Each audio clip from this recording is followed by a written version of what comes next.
ETF index mutual funds నేర్చుకుని stock మార్కెట్లో రాణించాలనుకుంటున్నారా? వెంటనే ఈ నెంబర్కి కాల్ చేయండి. నమస్తే సార్. నమస్తే. సార్ మనం చాలా వీడియోలో మాట్లాడుకున్నాం ఫినాన్షియల్ ప్లానింగ్ అనేది వెరీ వెరీ ఇంపార్టెంట్ అని చెప్పేసి. అయితే ఆస్తులు నిర్మించుకోవాలి అని అంటే మరి ఈ ఫినాన్షియల్ ప్లానింగ్ అనేది ఎలా ఉండాలి అసలు? అది గోల్డే కానీ అసెట్సే కానీ ఏదైనా సరే. బేసికల్గా అంటే ప్రతి ఫైనాన్షియల్ ప్లానింగ్ కూడా మన ఎర్నింగ్స్తో స్టార్ట్ అవుద్దండి. మనం ఎంతకంత ఎర్న్ చేస్తేనే ఇవన్నీ ప్లాన్ చేస్తాం. ఎర్నింగ్స్ లేకుండా సేవింగ్సే లేవు, సేవింగ్స్ లేకపోతే ఇన్వెస్ట్మెంట్సే లేవు. అందుకని focus about the skill development. మనకున్న స్కిల్ మీద, మనకున్న ఎర్నింగ్స్ ఇంప్రూవ్మెంట్ మీద ట్రై చేయడం బెటర్ అనమాట. అందుకని ఎర్నింగ్స్ పెరిగితే ఆటోమేటిక్గా ఎంతకంత సేవ్ చేసుకోవచ్చు, సేవ్ చేసుకున్న కత్త ఇన్వెస్ట్మెంట్ చేసుకోవచ్చు.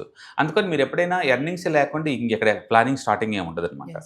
అందుకని ఆస్తులు సంపాదించుకోవాలంటే ఫస్ట్ ఎర్నింగ్ పవర్ని పెంచాలి. ఎర్నింగ్ పవర్ పెంచుకోవాలంటే స్కిల్ డెవలప్మెంట్ చేసుకోవాలి. అందుకని స్కిల్ నిరంతరం అప్డేట్ అవుతూ ఉండాలి. అందుకని జనరల్గా ఏంటంటే మన టోటల్ ఇన్కమ్లో ఎవ్రీ ఇయర్ 2% వరకు మన స్కిల్ అప్గ్రేడేషన్ మీదే ఖర్చు పెట్టాలి. అంటే మీరు ఏ డొమైన్లో వర్క్ చేస్తున్నారో ఆ డొమైన్ నాలెడ్జ్ నిరంతరం పెంచుకుంటూ పోతూనే ఉండాలి. కొత్త మెథడ్స్, కొత్త వేస్ ఆఫ్ అప్లికేషన్స్ ఇవన్నీ నేర్చుకుంటూ ఉండాలి అనమాట. కాబట్టి ఎవరైనా సపోజ్ ఒక యూత్కి జాబ్ వచ్చింది అనుకుందాం. ఒక యూత్కి జాబ్ వచ్చేసింది. జాబ్ రాగానే ఇప్పుడు అతను ఫైనాన్షియల్ ప్లానింగ్ చేసుకుంటూ ఆస్తులను డెవలప్ చేసుకుందాం అనుకున్నాడు అనుకోండి. Rule number 1, first term insurance తీసుకోండి.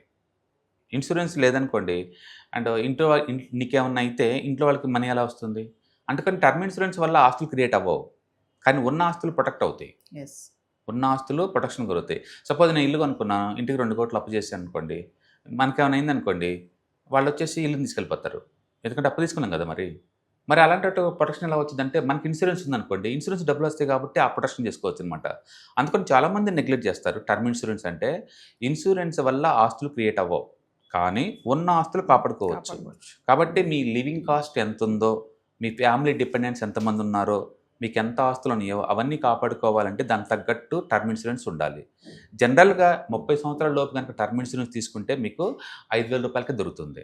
ఓకే, మీరు ఫ్యూచర్లో ఎంత డబ్బు సంపాదిద్దాం అనుకుంటున్నారో అంత అమౌంట్కి ఇప్పుడే మీ బాడీని ఇన్సూర్ చేయండి. మనకేమన్నా అయిందంటే వెంటనే ఇంట్లో వాళ్ళకి ఆ అమౌంట్ వస్తుంది. కాబట్టి term insurance compulsory. But unfortunately సొసైటీలో చాలామంది ఏంటంటే అనవసరం డబ్బులు అంటే ఎందుకు, 1 ఇయర్ టైం పాస్ చేసినా సరే తర్వాత తీసుకోవచ్చు కదా, 5,000 మిగులుతాయి కదా అనుకుంటారు. బట్ లైఫ్ అన్సర్టనిటీ ఎక్కువ ఉంటుంది కదా. ఇవాళ రేపు రోడ్ల మీద తిరగడం కంపల్సరీ, జాబ్లో రీత్యా రిస్క్ ఎక్కడి నుంచి రావచ్చు. అందుకని ఇన్సూరెన్స్ని లైట్గా తీసుకోమాకండి. పర్టికులర్గా 30 ఏజ్ లోపు ఉన్న వాళ్ళందరూ టర్మ్ ఇన్సూరెన్స్ తీసుకోండి. మినిమం 1 crore అయితే తీసుకోండి. ఎంత ఎక్కువ ఉంటే అఫోర్డబిలిటీ ఉంటే అది తీసుకోవచ్చు. అది ఫస్ట్ నెంబర్ 1. స్టెప్ నెంబర్ 2, మన హెల్త్కి ఏమైనా అయిందనుకోండి, దాచుకున్న డబ్బంతా ఒకేసారి తీసుకెళ్ళిపోద్ది.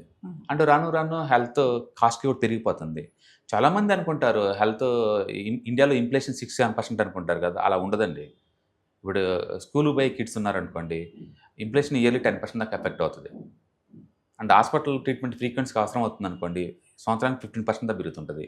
అందుకని పాలు, పెరుగు ఇవి పెరగపోవచ్చు, బట్ ఇలాంటివి ఎక్కువ అవుతుంటుంది అనమాట. అందుకని ఇంట్లో పిల్లలున్నా లేదా ఓల్డ్ ఏజ్ వాళ్ళు ఉన్నా చాలా ఎక్కువ ఇన్ఫ్లేషన్ ఉంటుంది. అందుకని పుస్తకాలు చూసినట్టు 6-7% ఉండవు. అందులో ఇవాళ రేపులో లైఫ్ స్టైల్ ఇన్ఫ్లేషన్ బాగా పెరిగిపోతుంది, ఖర్చులన్నీ పెరిగిపోతున్నాయి. కాబట్టి మనం హెల్త్ ఇన్సూరెన్స్ తీసుకునేటప్పుడు కరెంట్ కండిషన్స్ కాకుండా ఫ్యూచర్లో ఎదిగే పిల్లలు ఉన్నారో అందరికీ సరిపడ్డట్టుగా హెల్త్ కవరేజ్ అయ్యేలాగా ఒక పాలసీ తీసుకోవడం బెటర్ అనమాట. ఓకే, సో ఒక హెల్త్ ఇన్సూరెన్స్ అంటే ఒక టర్మ్ ఇన్సూరెన్స్ ఉండాలి. ఇప్పుడు ఎమర్జెన్సీ మనీ క్రియేట్ చేసుకోవాలి. మనకి సడన్గా జాబ్ ఊడింది అనుకోండి, ఎత్తుకోవడానికి 2-3 నెలలు పడుతుంది కదా. ఈ మధ్యలో ఫ్యామిలీ బతకాలి కదా.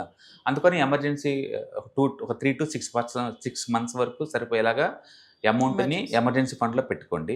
ఇప్పుడు ఇంక ఎస్ఐపీలు బిగింగ్ చేసుకోండి. ఇప్పుడు దాని మీనింగ్ ఏంటంటే మీరు ఏదైనా మ్యూచువల్ ఫండ్ కొనేటప్పుడు ఆస్తులు క్రియేట్ చేసుకోక ముందే ఉన్న ఆస్తుల్ని ప్రొటెక్ట్ చేసుకోవటం నేర్చుకోవాలా, ఉన్న హెల్త్ని ప్రొటెక్ట్ చేసుకోవటం నేర్చుకోవాలా, సడన్గా జాబ్ ఊడితే రోడ్డు మీద పడకుండా చూసుకోవాలి. ఈ 3 చూసుకున్న తర్వాత మాత్రమే ఎస్ఐపీలు బిగింగ్ చేసుకోవాలా. ఇప్పుడు ఇంకా బిగింగ్ చేసుకోండి ఎస్ఐపీలు బేస్డ్ ఆన్ మీ నాలెడ్జ్ని బట్టేసేసి, మీ ఫైనాన్షియల్ గోల్స్ని బట్టేసి, రిస్క్ని బట్టేసేసి మీకు నచ్చిన ఏ అసెట్ క్లాస్లోనే పెట్టుకుంటూ పోవచ్చు అన్నమాట. అది కాబట్టి ఫౌండేషన్ ఏంటి, ఈ వెల్త్ మేనేజ్మెంట్కైనా వెల్త్ ప్రొటెక్షన్ కంటే ఇన్సూరెన్స్ బిగింగ్ చేసుకొని ఎమర్జెన్సీ ఫండ్ క్రియేట్ చేసుకున్న తర్వాతే బిగింగ్ చేసుకోవాలన్నమాట.